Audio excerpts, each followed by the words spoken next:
ሩቲና አብርሽ በድጋሚ ተፈራረሙ። ከዚህ በኋላ ማንም አይለየንም። ቤተሰቦቻችን ባሉበትና ጓደኞቻችን ባሉበት በድጋሚ ቃል ገባልሻለሁ ብሎ እንግዲህ አብርሽና ሩቲዬ ተፈራርሟል ማለት ነው። ሩቲዬ ይቅርታውን ተቀብላ እንግዲህ በድጋሚ በይፋ ተጋብተዋል።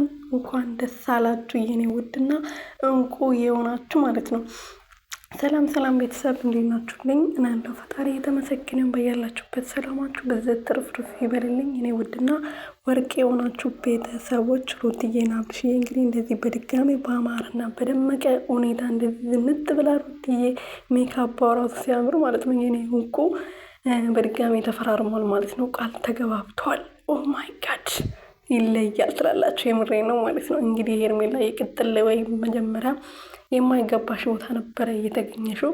አብርሽ እንደዚህ ሩትዬ እሺ ካለች በአንዴ ሀሳቡን እንደሚቀይር ማወቅ ነበረብሽ። የምሬ ነው። እንግዲህ የመቃጠል ዘመን የሆነልሽ ሄርሜላዬ። ሩቲና አብርሽዬ ደግሞ የመደሰት ዘመን ይሆንላችሁ።